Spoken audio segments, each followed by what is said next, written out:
In my view, trade has got a very myopic view. me give you an They have a example. view of what is happening around themselves. And you won't believe it. 70% of the styles we were supposed to manufacture were 2 pieces, 3 pieces each. How often do you say that I will only buy this particular product if you got all the sizes from 6 to 30? Then only I'm willing to consider. So, hi, welcome to our monthly podcast, Blue Bites, where we bring very, very interesting personalities across for all of you to listen to and learn from. And today I have a very, very interesting person with me. A lot of you may know him, a lot of you may have heard of him.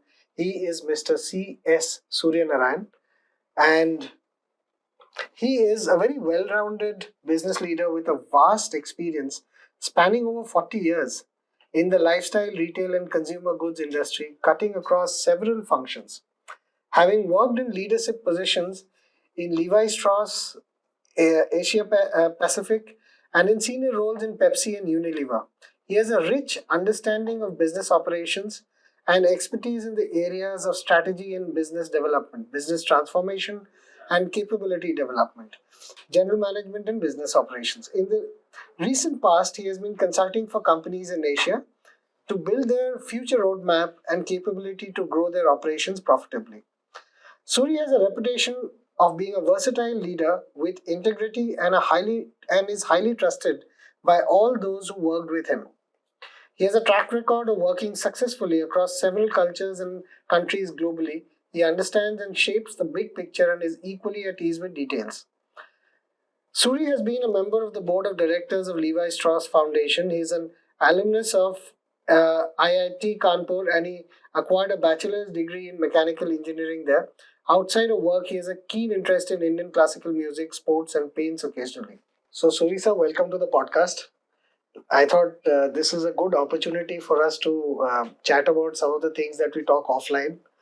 And, this is one of those occasions where I thought we'll have a slightly closer look at some of the myths or some of the things that we seem to bind ourselves with, some of the ideas that we seem to have as a business that seem to actually hold us back.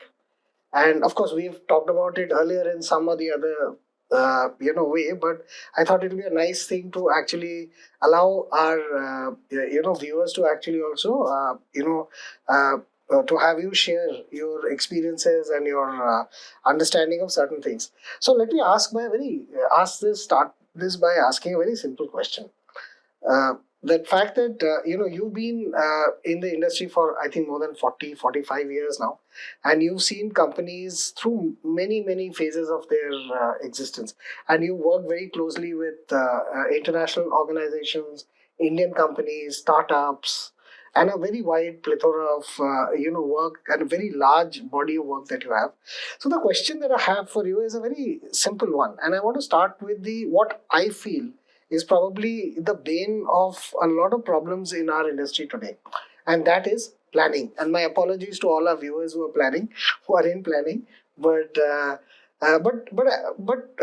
It's very interesting because, for example, when the current government came into power, one of the first things they did was they removed the planning commission, which used to do these 5-year plans, and the argument that they actually put forward was the fact that they said that look, this whole planning, long term planning makes things very stiff and it's not fast to react. So rather, they move to a model where they have a general direction, but they react very quickly to things that are happening, and as long as they continue moving in that direction. So of course, that is how they looked at it. But how do you see planning in our industry, and what do you think works or does not work? What are the myths that are there? I mean, over to you. Well, thank you for this, this interesting introduction and what you want me to share with you. Planning is a fairly abused word. I think that the way I would look at planning and is that in what context are you looking at planning? And for that, I would like to say that we are right now in a world which is typically called the VUCA world, volatile, uncertain, complex, and ambiguous. Obviously, I mean, by definition, this was not the case a few years ago or a couple of decades ago. So, therefore, when the environment has changed, I think the definition and the way in which planning needs to be approached has to be somewhat different than what used to be. It stands to reason. However, let's first of all understand what planning is all about. So the planning is all about, you have a strategic plan. A strategic plan is all about trying to understand what are the kinds of things, what is our ambition, what do we really want to, where do we want to play, how do we want to win, what capabilities do we want to build, where do we have the competitive advantage, and where do we think that we have a reason to be successful, and so on and so forth. Now that is a must have. Now that is also an integral part of the entire planning. However, in order to complement that, and I think that once you have a strategic plan and you have a clear direction and a vision and a mission, and you have your strategies lined up, the next thing comes to execution. And for which typically, there are financial targets, there are operational targets, and that is where I think that the question is that should we plan for a period of 5 years, should we plan for a period of 10 years? Obviously, given the current situation where things are changing so rapidly, it may not make that kind of sense. However, some kind of a broad plan has to be made with actually some, I would say, a huge focus on our capabilities to be able to react to a change situation. You need to plan for that. So, whatever we want to do, there has to be a broad plan, but knowing fully well that situations can change. So, I would say that what we need to be prepared for is that a few things will go wrong, will not go as per what we have assumed, and therefore, do we have the capability and the wherewithal to be able to potentially cope up with the different situations that will pan out. So, I would say that not just planning for the sake of planning and just filling it with numbers. What I would say is that there is a huge merit in terms of a well thought out strategic plan, and I think more importantly, I would say scenario planning. What if A happens? What if B happens? What if C happens? And we have to be able to anticipate those kind of scenarios. And I would say planning provides you a platform or a framework to be able to do that kind of well organized scenario planning, anticipating various events that can unfold, and therefore helps us to prepare that. So I would say that planning is very important, but it cannot be without actually a significant element of responsiveness to dynamically emerging situations. That is what I would say. No, thanks, and that is that's I think that's really putting things in perspective. But how does it work in our industry? I mean, what is the typical kind of growth they look at, and what are the kind of traps that one could fall into? So I would say that given my experience in different places, I think that the way in which people look at planning is very very different. It is actually driven by you know the the enthusiasm or the environment around. Um, Let me give you an example. For instance, if you go to a place in Japan and you say that we are planning a 5% growth, people would say that you are smoking. And on the other hand, you say 5% growth in India, they would say, why don't you look for some other job? This is not the place you need to be. So, therefore, I think there is a lot of cultural effects of this thing. In Japan, to say anything more than 0.5% growth, people will be very, very shy of actually making any kinds of commitment. Whereas in a place like India, almost any planner that you ask, and I've interviewed so many planners in my past. So how would you plan? How would you plan for going forward? The first typical answer is we'll plan for a 15% growth. Now this 15% growth, somebody has told them is the right thing to do if you want to actually get everything right, because it seems to be a panacea for everything that can potentially go wrong. And people say that, "Look, if you plan for 15% growth, I think that even if there are some blemishes, everything will actually be taken care of." So one of the myths that people, should be clear about is the fact that growth is not an automatic percentage. It is not actually something which is built by consensus.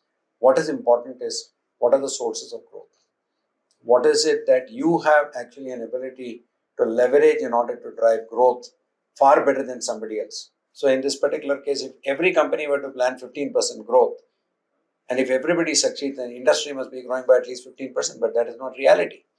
So typically, I tell people saying that believe me that in other corporate rooms or corporate rooms also, people are talking about 15-20%. If everybody does that, then it's a win-win situation for everybody. It doesn't happen that way.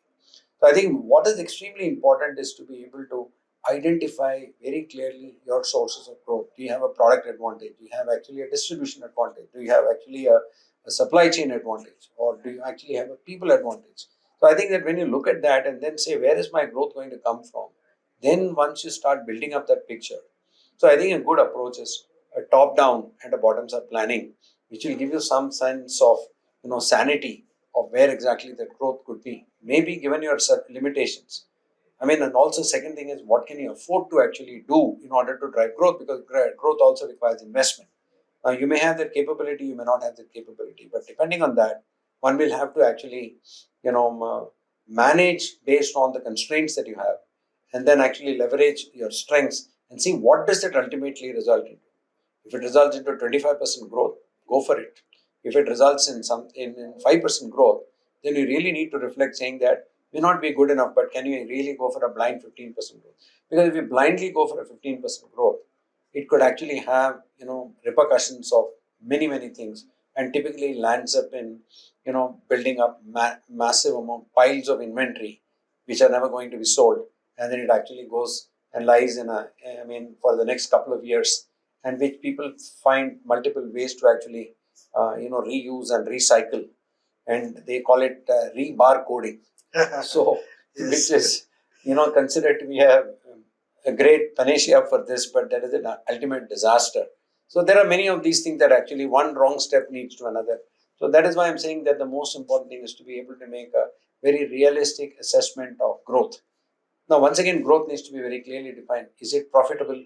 Profitable growth. Growth by itself has no meaning. It has to be profitable growth. So, is it an EBIT growth? Is it actually a growth in terms of market share? Or is it actually a growth in terms of top line? So, these things have got to be crystal clear and prioritized one below another. It is not possible to have all these kind of things firing on all cylinders. And therefore, I think this entire aspect of growth needs to be very carefully considered. And very often, the problems of growth are typically created by the top management's ambition to grow by 20%, whereas this is a capability of the system to be able to deliver even a 10% growth is suspect. So, therefore, on one hand, you have huge ambition without the ability to be able to do that. Therefore, this results in a whole lot of disappointment, and then, of course, blame games and so on and so forth, demotivation. So, I think that when we plan for something, it has got to be a smart plan. And therefore, I think that while directionally the vision is right and everything is right, you may have to actually make sure that you're also making something which is achievable. But definition and prioritization in terms of the growth now has got to be very clearly defined.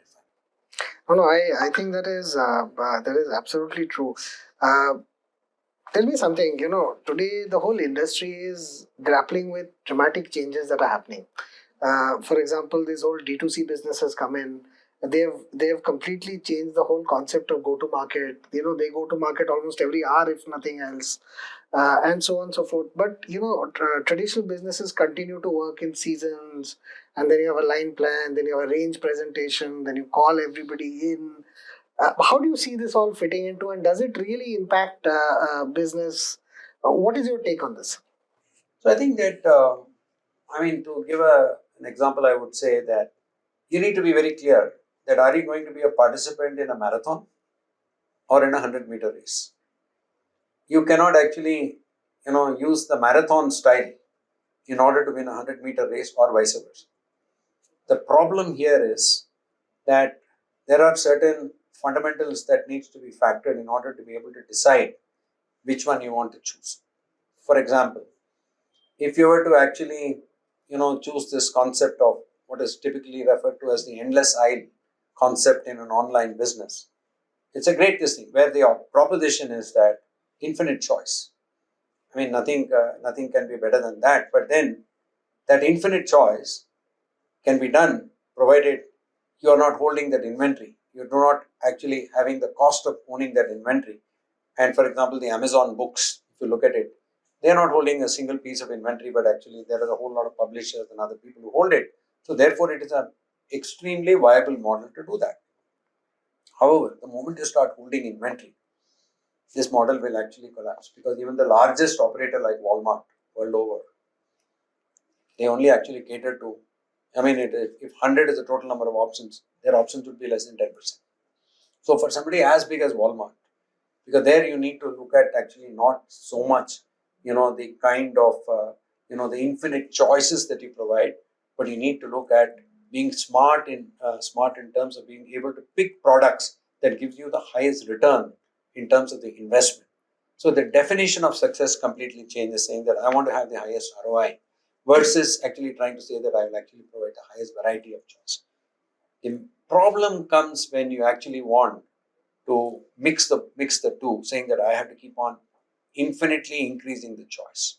And one of the things that you will very commonly see in the industry is people say that I've got an extra category, I'll get extra business. So I've got tailored shirts. I'll actually also include something else. I'll also put some ceremonial shirts. I'll also do this shirt, that shirt, etc. At the end of the day, there are only that much of demand which is there, and the demand gets distributed. So therefore, the ROI starts dwindling like anything. Whereas that would not be the case if you're actually doing a completely no inventory ownership business, because it doesn't matter. So therefore, you can't replicate one on another. So one has to be extremely careful in terms of the kind of choice that you make, in terms of the model that you want to operate on, and that would clearly determine what you can do and what you cannot do.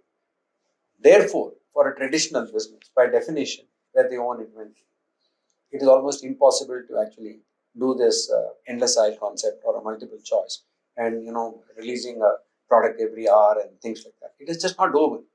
But the question is that you've got to make a strategic choice. I'm not going to be in that market. I'm going to be in a market where I give a great customer experience to a customer who visits the store, has the pleasure of actually touching, feeling, making choices. And therefore, when that person is actually into that particular mode, then you need to see what is my point of view in terms of the brand. What is it that I have unique to offer? What is it that I have differentiated to offer? How can I actually give them a great experience? Those becomes actually very, very primary to this whole thing. The reason I'm saying that is that there are a lot of interesting things now. For example, you would look at the starting right from an event like your what is typically called the trade show. Typically, a huge collection of distributors who supply to 6 feet counters that cannot actually take more than maybe 75 units or 100 units per store. But they want to see a trade presentation of 3,000 options, and people say no, 3,000 is what is required. I think here is where a fundamental mistake is being made, because what you've done is that you have actually let loose one of the greatest driver of inefficiency in terms of the productivity of your option. Now, you don't have a point of view. You're saying that you go and pick anything you like. So then as a brand, what are you doing? Number two is that, do you have a point of view? You forget about all the principles of differentiation, marketing, branding, creating a unique franchise of consumers, and so on and so forth, and let yourself loose to a set of people who possibly don't have a clarity in terms of what the brand is all about. They are trying to actually do something put together. That's actually, in my view, a disaster. What would be absolutely appropriate is for a brand to very clearly say that in a 6 feet counter, this is how we need to come across. This is how we want to be present. These are the number of set of options. By all means, if you want to put 50 options, show them 150 options. That's not a problem. But certainly not 6 times, 7 times, because you have actually, killed the design and development team. And then you actually created a whole plethora of choices which neither the brand understands nor the consumer understands. It doesn't make any sense. So this is one of the things that I'm saying, is that this comes from the fact that you need to actually have the asset efficiency in your mind before you actually start looking at the top line growth. So this is one of the first things that I would say. And it's a matter of discipline. And it comes from a lack of confidence in terms of being able to project your brand and being convinced about it and being passionate about it. And I think this is a good learning, because some of the best brands actually do this in a very, very disciplined manner. No, this is fantastic. In fact, if I may, tell a small story or a small anecdote.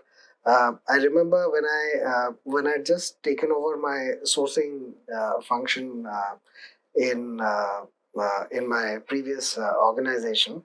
Uh, I think about 3 weeks or 4 weeks down the line, I was called in for a review, and I was told, "Look at all these options. Nothing is coming." And I just taken over. I just done maybe one review till then, and I still didn't have a hold of the figures. And I got the shock of my life. There was just so much stuff that had not come in, and I was like, "Okay, let me go back and get back to you." And I went back, and you won't believe it. 70% of the styles we were supposed to manufacture were 2 pieces, 3 pieces each, because we were offering a full sleeve in the same fabric, a half sleeve in the same fabric, different color options. So by the time you got around to it, the variance was absolutely crazy, and this was for a mass brand, right? And it just didn't make I mean, we couldn't make head or tail of it. So I finally went back and said, look, I don't even know how you expect me to make this. And why we even bothered to create so much variety, because this is going to take the cost dramatically up. Uh, but another thing which I've also seen is when we do things which are more customized, which typically means we also take a higher cost to do this, but somehow the market doesn't seem to be willing to absorb customization cost. Anyway, but keeping that aside, I just want to ask you another very interesting question. Sorry, I'll probably deviate a little from the topic, but we seem to be selling in size sets. Okay, and I've never understood the concept of size set, because by and large, this size set seems to be creating a very large inefficiency in actually the size wise skews that occur in non-selling products, particularly in places where throughput is not so high. So, what is your take on it? Why do you think we don't really try and kind of get to that whole thing? Because this is a hugely inefficient. So I have a view which is very contrary to what you normally hear in possibly from every store, where you go and ask a particular person in the sales store, sales store, and you would say that no, you're having a problem of cut sizes, and then cut sizes is the very commonly called this. But I would ask a question. Let's, for example, deviate from the category that you're dealing with apparel. Let's move to footwear. How many times, if you go to the footwear store and you say that the guy says that what's your size, then you say yours is 8 or 9 or 7 or whatever it is, and then you say that please make a choice, and then you say I like this one, can you get me my size? How often do you say that I will only buy this particular product if you got all the sizes from 6 to 13? Then only I'm willing to consider this. So it makes no sense. A customer ultimately wants to see whether the product that they are looking for is available. I would say that in order to simplify this whole thing, the key question to ask is, do you have the necessary product available? Is product availability good? It doesn't matter in what size, because you have multiple ways to even display product. For example, in some stores, they display product by sizes. Where is the question of the size set? There is one particular thing which is, you go around it, in a department store, you can see all the sizes on a particular hanger. You go to another rounder, you will find that there is another size set, another size which is there. You're not saying that I want to go through all the rounds and see whether all the sizes are there, then only I will buy this. I think this is a absolutely misplaced sense of, I would say, importance. And I think it has got no logical bearing whatsoever. Because I would say that, for example, if there are a lot of consciously offered size sets where you will not possibly give triple XL. No, does it mean that, it doesn't make any sense? I don't think that is relevant at all.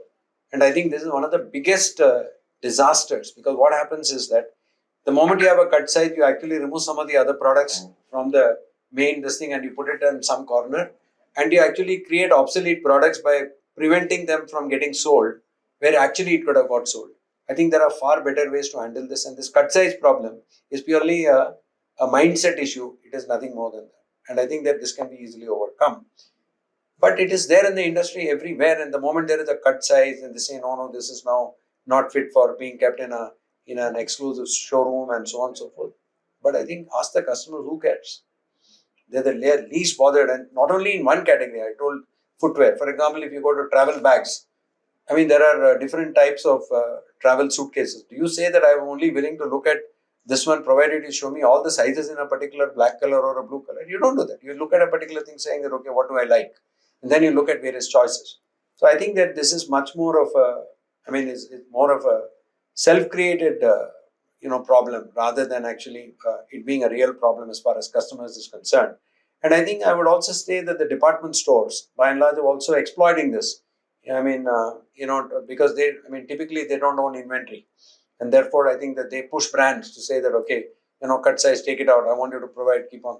So I think for them the cost of inventory is zero, but for the brands it's a key issue.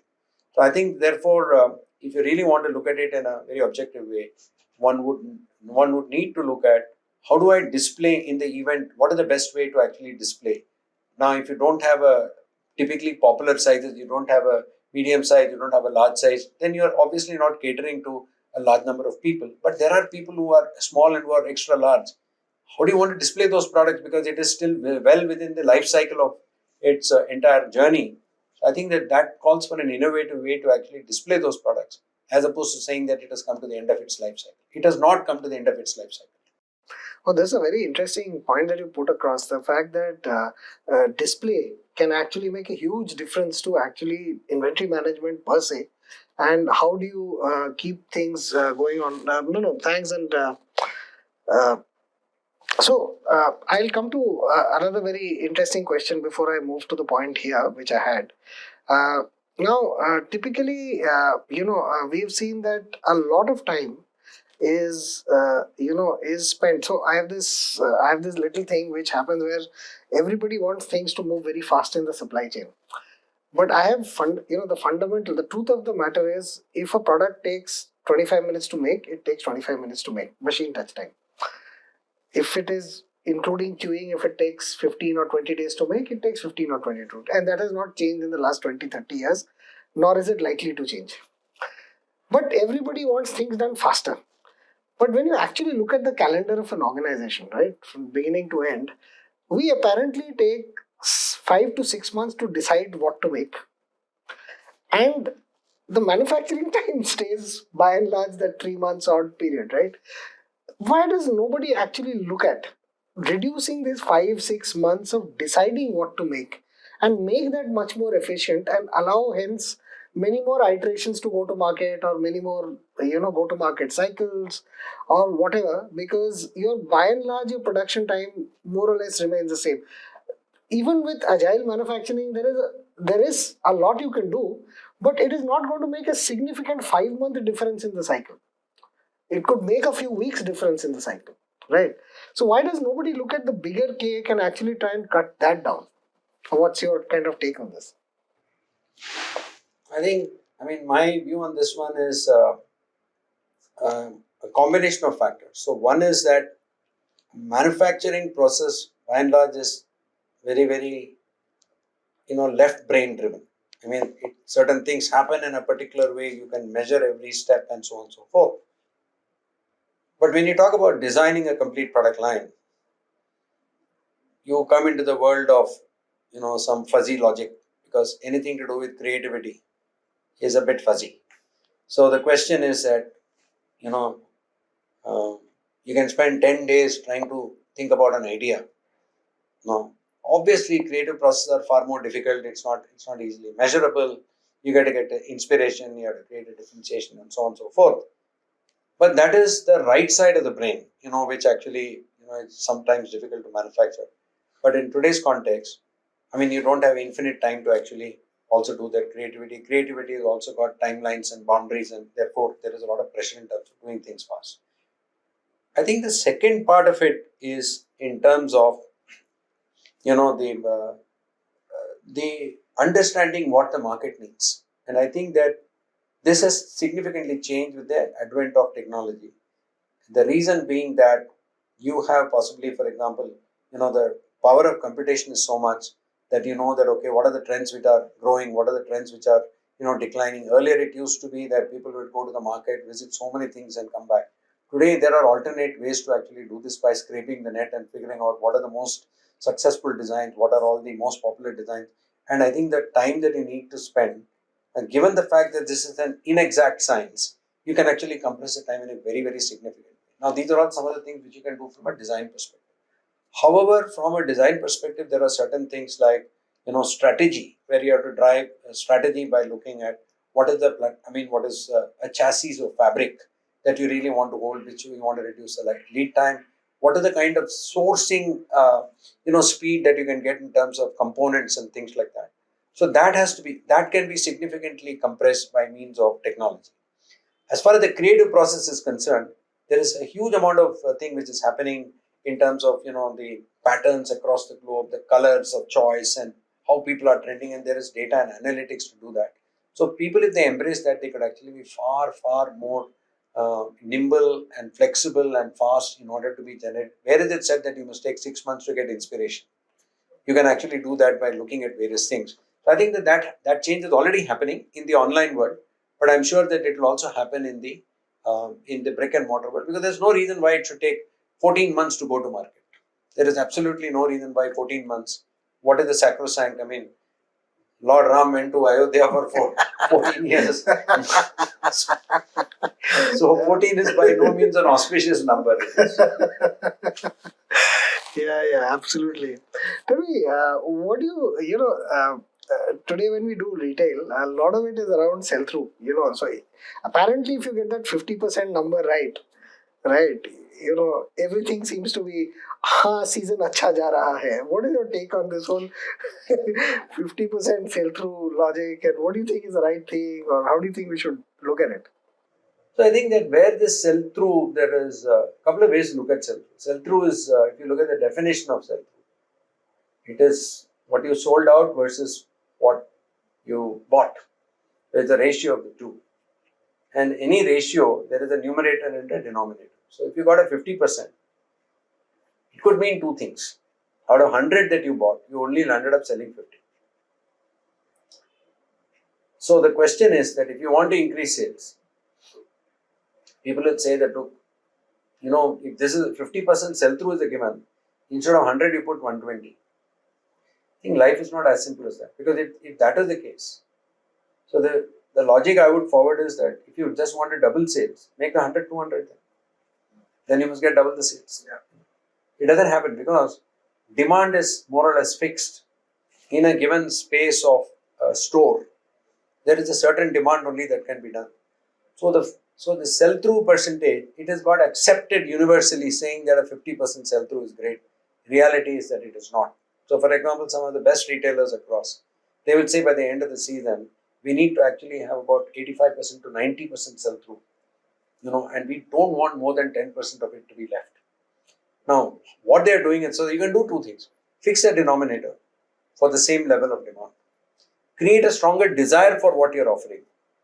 So that is most important. So the thing is that if out of every 100 pieces you're only able to sell 50, that means what you're creating is very poor. So therefore you need to actually dial up what you're creating to be far better.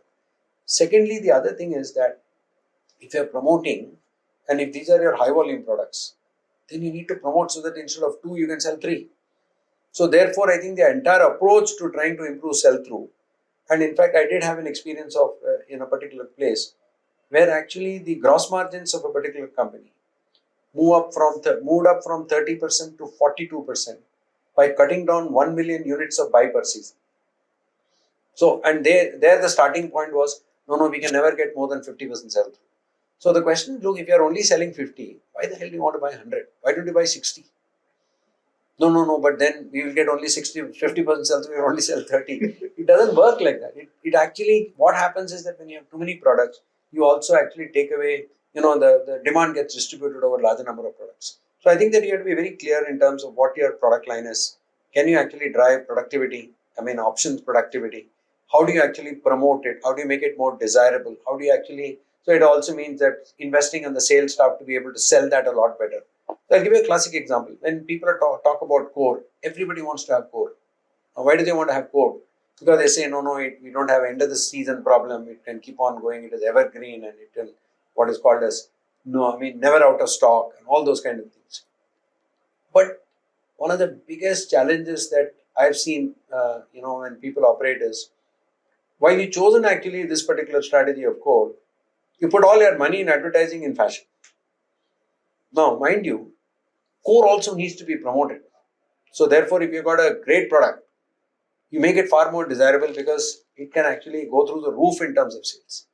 So I think some of the best brands, they make sure that, a typical white shirt is romanticized to an endless degree because of which everybody wants to wear a white shirt.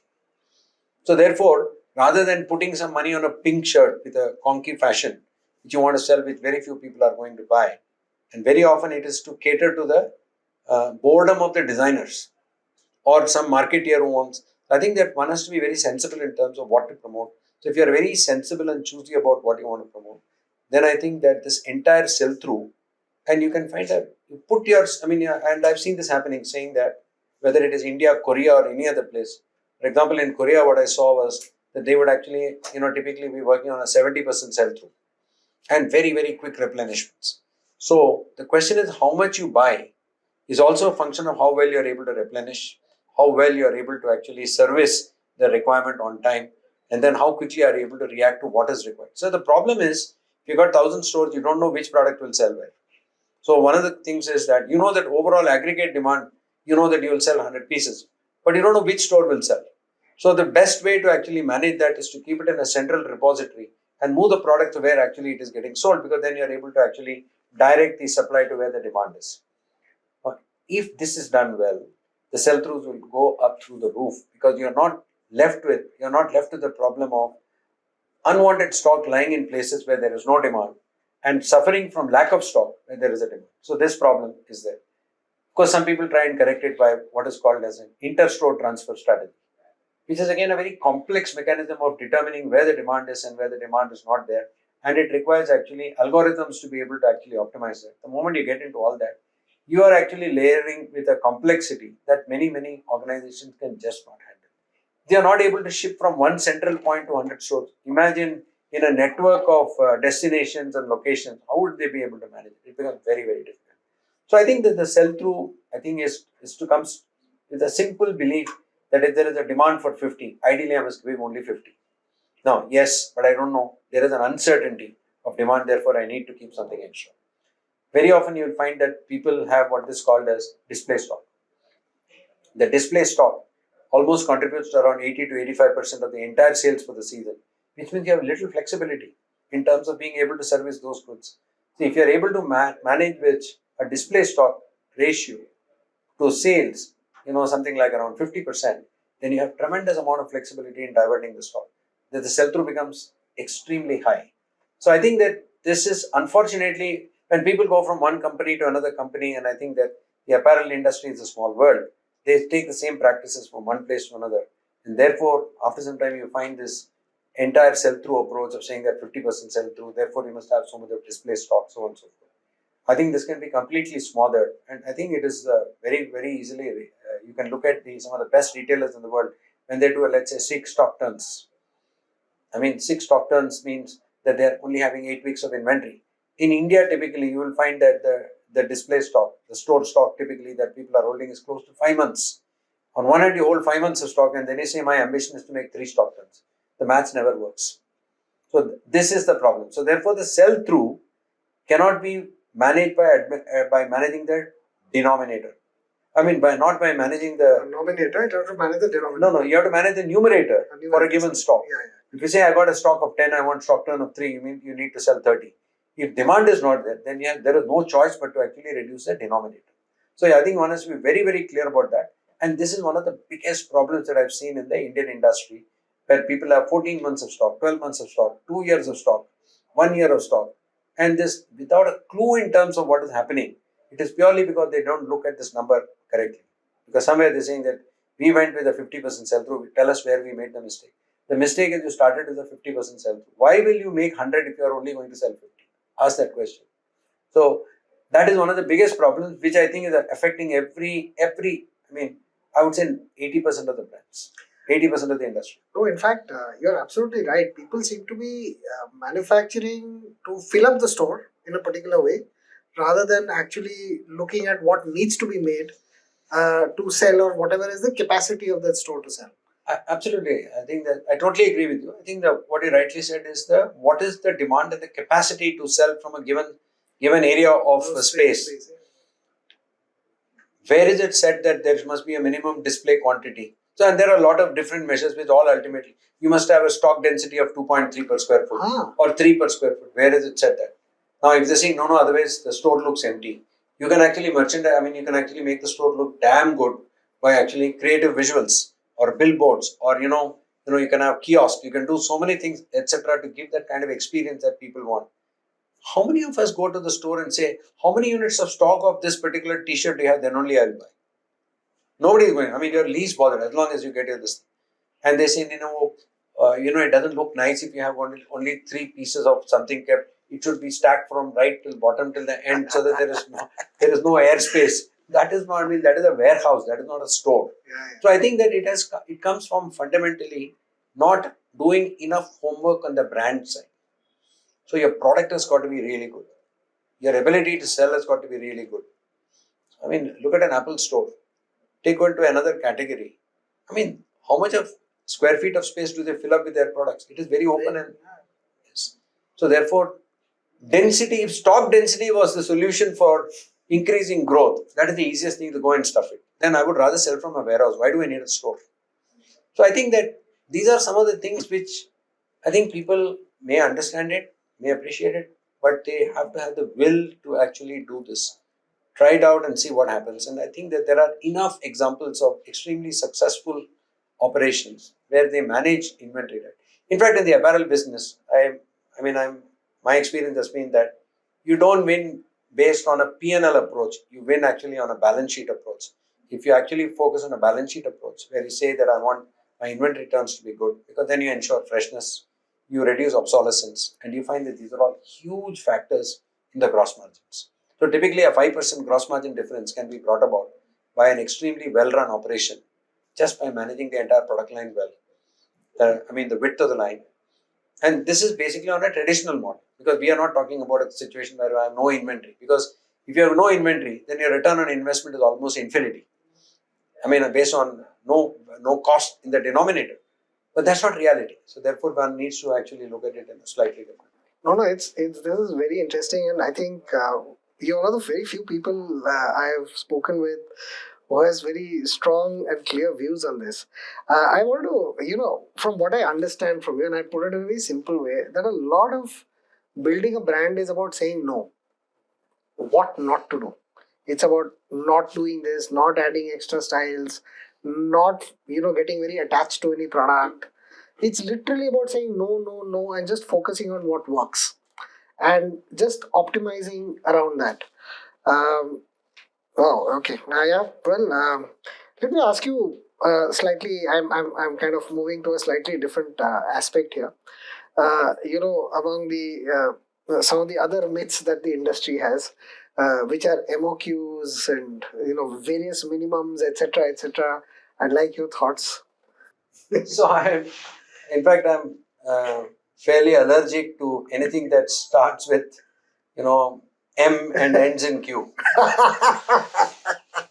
So whether it is MOQ or MDQ or MSQ, the reason for this is that there is an overall logic, and I would say that one needs to look at. If I may, if you could just explain those two terms for a viewer, so in case. So the MSQ is what is called as the minimum shipment quantity, and MOQ is the minimum order quantity for production, and the minimum display quantity is MDQ. So, in my view, all these three things put together is a nice recipe for disaster. So, and the reason for this is very simple. So, I think that when we all look at global optima, now, for example, I will give a simple example of a situation where somebody wants to actually maximize the loadability of a truck and therefore waits for everything to get collected in order to actually fill up the truck so that there is absolutely no wasted volume in the truck. Obviously, that transportation cost has been optimized. But that comes at a huge cost because you may be waiting for 4 days before you supply the product to somewhere which is required. Now, the product itself may be giving you a 40% margin, whereas this particular impact on margin of this particular waiting for aggregation of the product at the back end may give you a 0.5% benefit in terms of the margin. Where is 40% and where is 0.5%? But the thing is that because we work in isolation, because the warehouse manager's job is to actually maximize loadability, minimize transportation cost, it has got no bearing. So therefore, they work in isolation. What is the overall good? And that's why I'm saying that it is important for us to understand the global optima, separate the global optima. Global optima here would mean trying to grab that 40%, even if it means incurring 1% more in terms of the transportation cost. Same thing with shipment quantity. You say that unless if you have an order of 1, if you only order 6, only then we'll supply. Till that time, we'll not supply. But the problem with this one is, classic place is Japan. Japan had a stores called Right On, which is 550 stores. They will order only one SKU, and it used to go everywhere. So for them, the margins are so much more important and customer satisfaction is so much more important that this extra cost on transportation and logistics is inconsequential. So once again, global optima versus this. Would you go for this or would you? Likewise for minimum order quantity, because the supply chain group will say that, okay, we can't do this because minimum order quantity is this. Pay an upcharge. If you are confident of making a 40% margin, and typically if you look at look at the cost of goods versus the MRP, typically it's about, let's say, 27 to 30%. On that 30%, if you give another 10%, you're giving basically a 3% difference. But imagine that you're getting a 40% benefit in terms of the margin. Why would you not go after that? So this MOQ, these are all, I would say, self-inflicted injury, or it's like a self-goal that you create for yourself, and start working around these particular norms without realizing that, okay, does it make sense? It doesn't mean that you can do this endlessly, but one has to be very clear saying that we don't have to actually swear by these particular norms, but actually use it as something to be concerned about, but not actually stick to them because it is not helping in the overall business. So I would say that all these minimum, maximum, etc., are contextual, and I think they've been taken to such an extent that it has actually become extremely counterproductive. So one would actually need to look at the objective, saying that if my objective is margin growth, then I would need to look at it in terms of how do I manage this. So that is what I would say. Therefore, these are all to me red flags in terms of MDQ, MSQ, MOQ. That is why I'm saying that anything starting with NM and NDQ is a problem. No, no, that's in fact, when you were saying this, I thought I should name this as the Ayurveda versus modern medicine syndrome, which is where Ayurveda looks at the whole body holistically and solves the problem, and modern medicine decides कि आँख का ही problem है, आँख को solve करो. Correct. Then you solve that, then something else goes wrong with the ear, and so on and so forth. So, tell me, what do you think are the indicators in our business, given the fact that we were talking about all this? What are the kind of indicators that really we should look at for whether the business is healthy or not healthy? What works and what doesn't work, and what kind of myths do we hold? So I think that I would say that let's look at some of the leading indicators, and obviously there is a role for the lagging indicators also to play. So I would look at maybe every business, in my view, has normally two ways in which it actually tries to grow. One is that it tries to grow from the core, grow the core, because that is your core strength. And then I would say the second pillar is expand for more. So having grown the core, you say, look, I have the ability to expand for more. So I think the way I would look at that is that very often uh, the growing the core becomes actually sidelined because it's not interesting. I'm not talking about a core product, your core areas of the business. Now there, when you look at it, I would say the first thing I would look at is what is the kind of EBIT percentages and growth that you're able to register. The second one I would look at is that what is the kind of free cash flow you're able to generate, growth of free cash flow. The third one is the top line revenue. There are two other operational indicators that I would look at. One is in terms of the like to like store growth, because that is a clear indication of how strong your every element of your sales infrastructure is. Because if that is bad, you can, for example, keep on opening up more and more and more and more stores, but then you know that your foundation is extremely weak. So I would say that a like to like store growth is a very, very good indicator in terms of how it is really working. And the other one is that retail in general is a fairly significantly people intensive business. So I would also look at an indicator in terms of revenue per head count to see how effective it is. Are we actually leveraging the people's strength as much as possible? So this is on one side as far as the core of the business is concerned. Now, as far as expanding for more, I would see is that what is the contribution and the margin that you're getting from the new business. I would like to look at it saying that whether it's a new business, could be a new category or a new type of store, or you're getting into a new consumer segment, etc., etc. These are all not the core, but you're actually extending. I would look at it, how is that doing in isolation? Because if you mix the two, you don't get a clear indication in terms of how your fundamental two pillars are working. And I think both are equally important, and I think we need to look at that. That's one thing.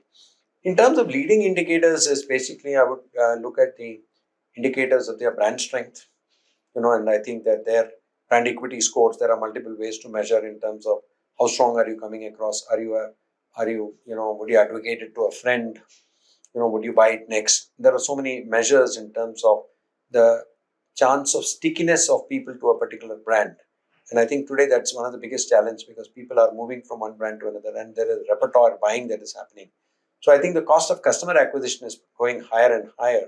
But if you are able to retain those customers, one, and if you're able to avoid the churn, then actually it becomes an extremely profitable thing. Because, for example, even if you spend 250 rupees acquiring a customer for, let's say, an average, and they buy, let's say, this year 3,000 rupees worth of product, but next year they automatically come, then your cost of acquisition in the next year is zero.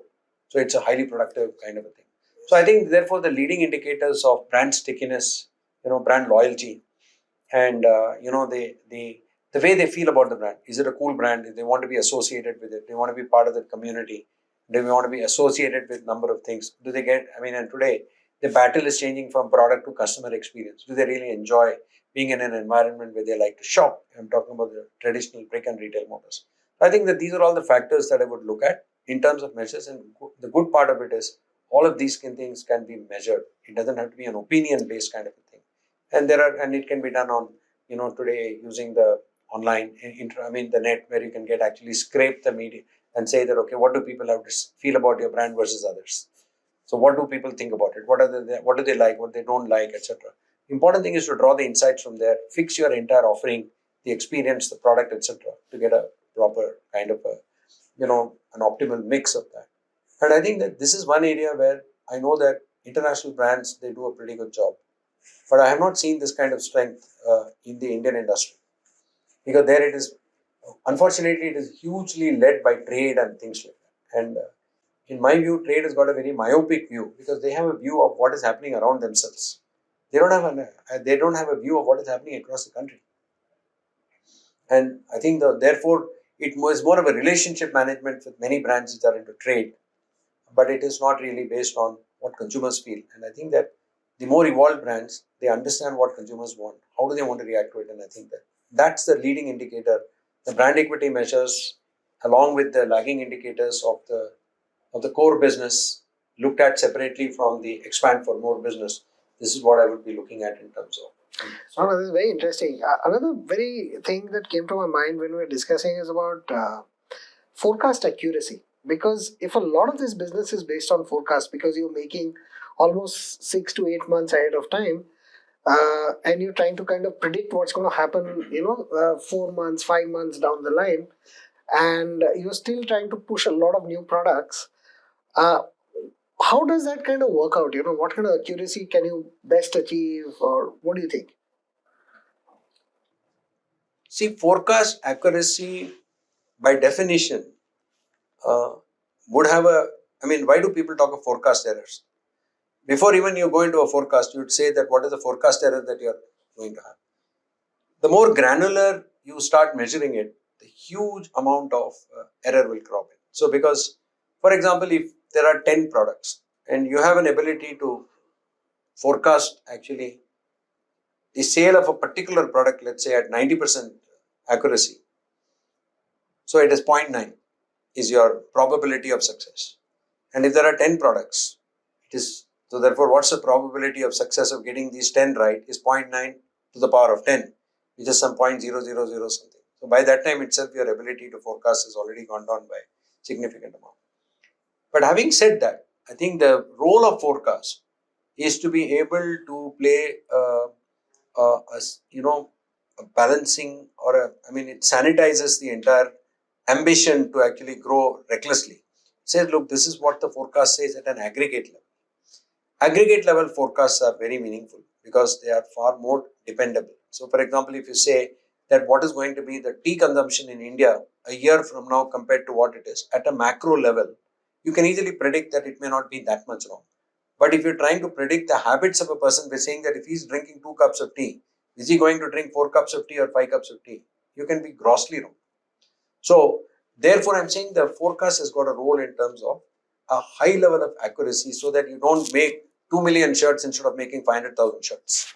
Now, what shirt to make, how much will a particular red color shirt sell, etc., those becomes extremely difficult to forecast. So, I think that in the industry, I think one would say that there is a pull factor in terms of a demand for a certain brand and certain experience and certain kinds of this thing. And not everybody is a designer. If it looks reasonably good, people will actually pick it up. If there is a brand value, they want to actually pick it up because it is either a Ralph or Lauren or a Levi's or so on and so forth. These are all considerations. Not that everybody there is actually a, is a stylist. They will actually, if ultimately they go with the recommendation of the stores guy, say this looks very good on you, they will buy it. But and people are also a lot more informed because even before they come to the store, they've already done their research and so on and so forth. Everything is done. So there are two factors to it. One is actually a mechanism of a pull, which you're saying that okay, let it play, and that is what you try to forecast based on the pull factors. But at the same time, the weakness comes from the fact that you don't know what competition is going to do. Competition is not going to sit idle and saying, okay, they've done a great forecast, let them actually succeed. They're not going to. They will disrupt. So therefore, when you look at so many events around that, forecast by itself is only part of the game. And in fact, the more important thing is your ability to be able to respond swiftly and quickly, which means that do you have a complete backend which can actually quickly respond to some emerging trend and go and fill up that gap and extinguish that fire. That is, I think, today becoming a far more important capability to build as opposed to trying to improve the quality of the forecast. There is a limit to the amount of accuracy that you can bring into a forecast. I would say that aggregate forecast at a high level is a huge help because it actually draws the sand. I mean, this line of the sand saying that thou shalt not go beyond this. But within that, how do you actually optimize the mix? What is it that I will do in terms of being able to allow it to see the natural pull, get an early indication of that, and go and hammer and tongs and actually fulfill that particular demand before actually others can actually do anything about it. So I think it's a combination. I would say that I don't subscribe to the view that the forecast must be completely done away with. The forecast at the right level is extremely helpful, but a forecast by itself cannot solve the problem without actually a responsive, supply chain that can actually address the needs of any kind of an emergence of trend or desirability in the marketplace. And I think the combination of the two is what can really work. And for that, some smart choices. How can I actually quickly respond? Do I have an ability to actually compress my lead time on fabrics by actually having made some conscious choices in terms of fabric? Just like you make assortments of product, I think it is important to make fabric assortments, and look at how those fabric assortments will fit in a mock store to say that okay, I got these colors, I got this particular texture, I got all these kind of things, and then I had choice to actually make versatile products. So I think that a good way of looking at it is that do you have products which can be versatile? How much of versatility in fabric do you have? Some fabrics may have to do actually the job of being driving a low cost. One of them could be actually in terms of very quick to be able to source because they are off the shelf. So I think that if you look at a portfolio strategy for fabric and create a fabric platform, then I think it becomes extremely interesting in terms of being able to fulfill this particular demand. So I think that those are all things that needs to be fundamentally done right. It cannot happen automatically. And that is where, coming back to your earlier question, this has to be planned. Otherwise, it cannot be done. Not planning, not so much as number crunching, as much as planning an entire set of things to be done in order to be able to do this right. So I would say that, for example, a network like Swiggy, obviously there has been planning which has been done in order to be able to fulfill that planning. Without that planning, it cannot be done. But you must have the ability to respond. In terms of where will the demand go up, and do I have enough number of people to cater to the demand? I think there are a lot in every industry. It has got its own nuances. So I would say that forecasting at an aggregate level with a very strong responsive supply chain is actually a recipe for success. Now, this is absolutely, very, very interesting. So, I have another question on the responsive supply chain piece. What exactly do you think a responsive supply chain should be like? How do you structure? How do you create a responsive supply chain in our business, which is extremely fragmented? Where also I think there are huge misconceptions about uh, or I'll say where the issue seems to be that product management does not seem to get the kind of importance that whatever you said till now has a huge amount to do with how do you actually manage the whole backend, right? And that's really merchandising and product management in its essence. It's really saying let's create buffer zones for this, let's create logics for this, create little logics around fabric streams, etc., allowing you to react very quickly. But it doesn't seem to be happening. I mean, it's not something that you see much in the industry. So how does one do that?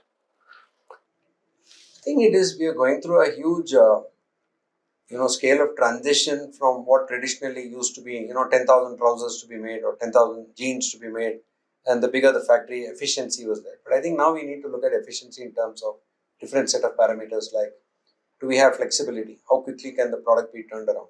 You don't require a 100 machine line, you possibly require a 20 machine line to be able to turn around quickly, and you possibly require more skilled workers.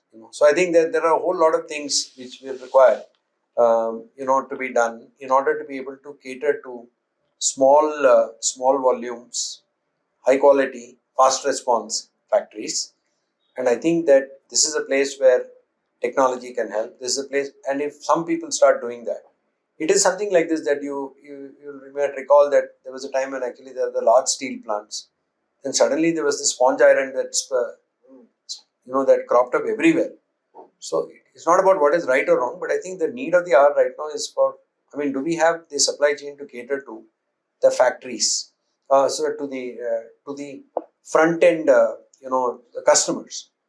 Now, if you're trying to adapt an existing line setup for something which needs to deliver on flexibility, lot size, batch size, frequent, quick turnaround, change, etc.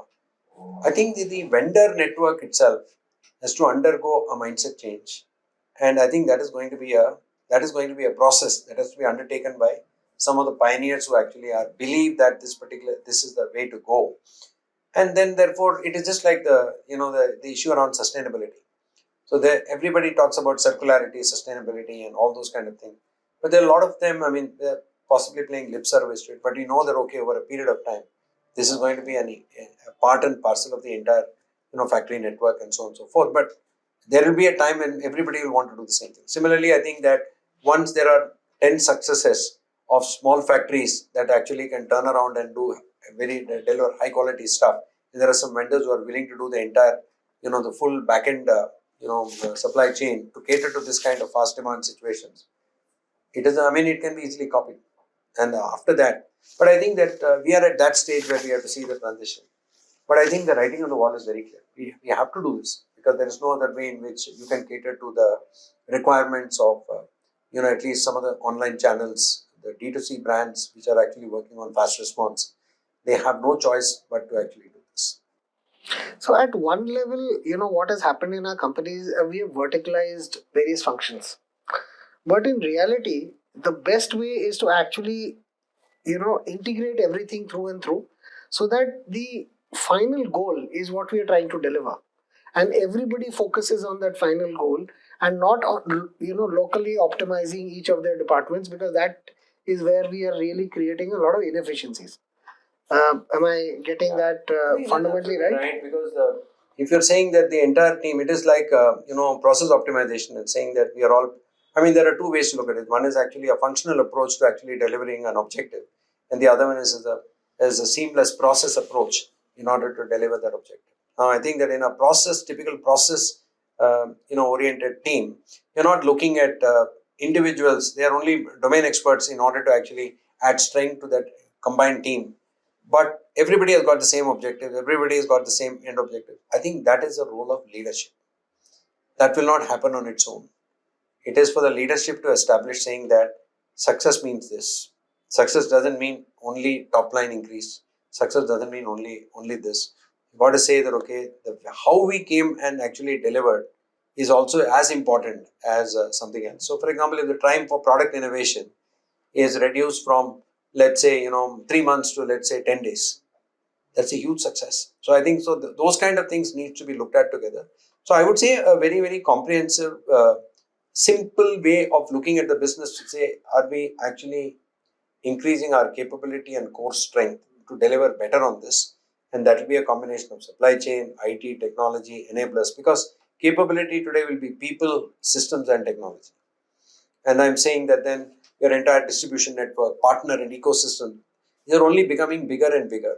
So the entire it is a role of leadership to bring all these elements together and make sure that they are all firing towards the same target. That is what I would say. It's a role of leadership. It cannot happen on its own. No, no, I tend to agree. I tend to agree. Um, I kind of think we've covered quite a few of the myths, but I had a few more questions, really.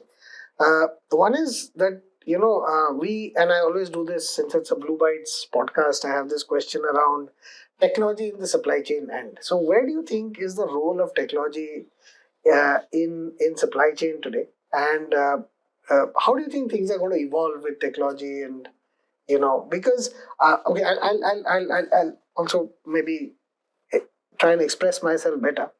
So what has really happened is there are technology that are in bits and parts. So there is technology that is probably trying to improve quality of something. There's technology that is trying to improve factory or making the factory work, etc. But in a sense, where does this really go forward? How do you see this going forward? Because there is a very big leap that technology has taken place in a lot of consumer goods, etc., in consumer facing things. But in the back end, it doesn't seem to be catching up. So where do you think it's going to kind of go?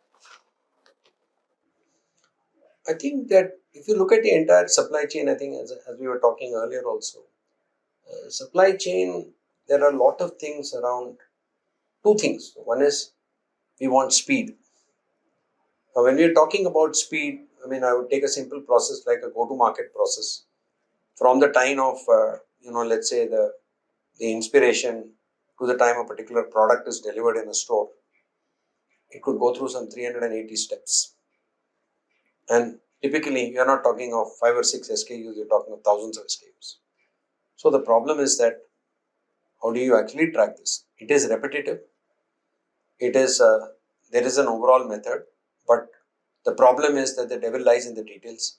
So here is a classic case where technology can help in actually identifying deviations from what should be happening and throw it up so that some intervention can happen. Now, at the end of the day, it's a long process. Things can go wrong. So one of the areas is that wherever technology can bring in a huge element of speed and efficiency, and I think that still remains significantly unexploited.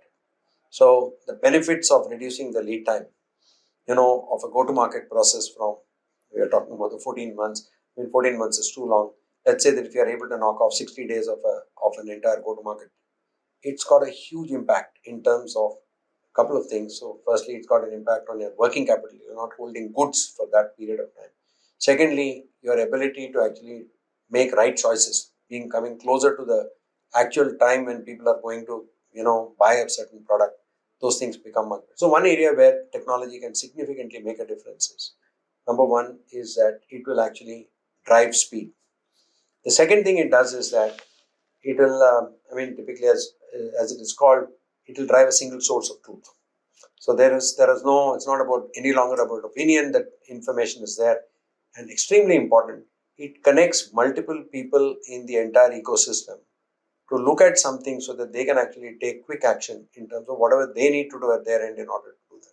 So I think that from managing actually a set of, metrics of a particular localized unit, I see the role of technology in terms of being able to manage the metrics of a large ecosystem where you don't have control on everybody, but everybody needs to work well. And that is the only way it can be done is when there is a common source of data which is dependable, authentic, transparent, and it is actually updated in a timely manner. So this is one part. Second thing is that it is also, in order to try and do this manually, is a nightmare. It's almost next to impossible. You cannot do that. There is a lot of computing. And of course, if you go to the next stage saying that there are patterns, there is analytics, and there is predictive methods of looking at various things. So it also actually does it. Similarly, in the area of, let's say, product design and development, today you have got, freelancers, then you got, designers, then you got product development, you got merchandisers, you got buyers, customers. Now it's a vast ecosystem. Now law most of the time is actually not spent in terms of the actual productive work. Most of it is queuing. Most of it is, waiting for something. Most of it is waiting for approval. Most of it is. So the question is that if you're able to make this much, much simpler, things can happen much, much faster. And therefore people can actually spend time on doing things that are actually value adding, and therefore typical example is merchants today are actually sunk in a heap of excel sheets, and then they keep on doing something. Imagine if all that comes from a system, they can really go to the market and see what is competition, where am I going to drive the advantage, what can I really do better than what others are doing, and what is trending well. They can look at all that. So today the problem is not data. The problem is actually drawing insights from data and converting it into a call to action to do something. That particular thing is not being done well. That is because people are half the time involved in actually chasing a whole lot of unproductive stuff because of lack of data, or in terms of trying to figure out what is right, what is wrong, and then connecting, etc.